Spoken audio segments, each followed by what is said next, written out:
Alright, listen up. When most people think of a nuclear blast, they picture the blinding flash, the immense heat, and the shockwave that flattens everything. That's the immediate danger, the brute force of the event.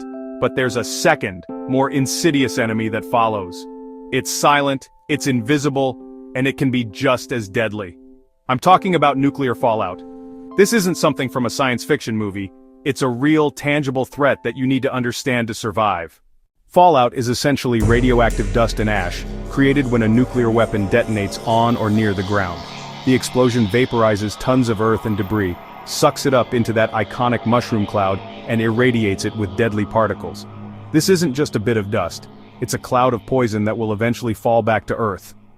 The danger comes from the radiation it emits, specifically gamma rays, which can pass straight through walls, clothes, and even your body. This is where the Earth itself becomes your ultimate shield. Dirt, rock, and soil are incredibly effective at blocking radiation. The gold standard, the depth that experts agree provides near-total protection, is about 3 feet of packed Earth. At this depth, the soil above you will absorb virtually all of the gamma radiation from the fallout deposited on the surface. The walls of your shelter are also protected by the surrounding Earth, creating a cocoon of safety. Getting below ground level immediately reduces your radiation exposure. Understanding how shielding works is crucial, and survival experts often use a simple principle to explain it: the rule of halves. For any given shielding material, there is a certain thickness that will cut the amount of penetrating gamma radiation in half. For packed soil, the halving thickness is about 3.3 inches or 8.4 centimeters.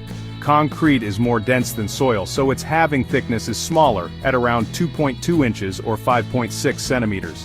When we talk about the absolute best-case scenario for surviving nuclear fallout, we are talking about a purpose-built, underground bunker. A proper bunker is more than just a hole in the ground.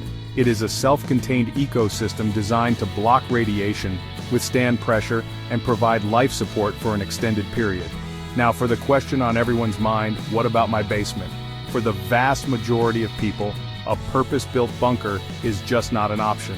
So can a standard residential basement protect you from nuclear fallout? The answer is a qualified yes.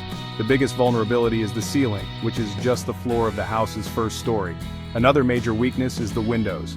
Many basements have small windows at ground level. The easiest way to shield the ceiling is to move heavy, dense objects onto the floor directly above your shelter space. You must deal with the windows. Stack anything dense you can find against the window: bags of soil, containers of water, stacks of books, bricks, or concrete blocks. Focus your efforts on one corner, ideally the corner that is deepest underground and furthest from any windows. In this corner you can build an inner refuge. You are creating a smaller, more heavily protected space where you will spend most of your time, especially in the first 48 to 72 hours when the radiation is most intense. Fortunately, the decay of fallout radiation follows a predictable pattern, which survival experts call the 7-10 rule. The rule states that for every 7-fold increase in time after the explosion, the radiation dose rate decreases by a factor of 10. This rule demonstrates why the first 48 hours are the most critical time to stay in your most protected core shelter. A battery-powered radio is your lifeline here.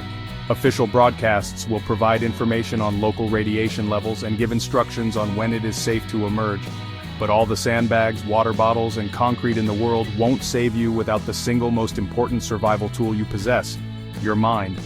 You must be prepared not just physically, but mentally, for the challenge ahead. This preparation starts now, long before any emergency. Do you know where the best shelter spot in your home is? Have you gathered your supplies into a kit that's easy to access? Have you talked with your family about what to do? Once you are in your shelter, it's crucial to maintain a sense of normalcy and discipline.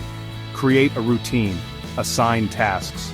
Your basement, fortified with mass and supplies, can protect your body, but it is your spirit, your courage, your ingenuity, and your unwavering will to live that will protect your mind.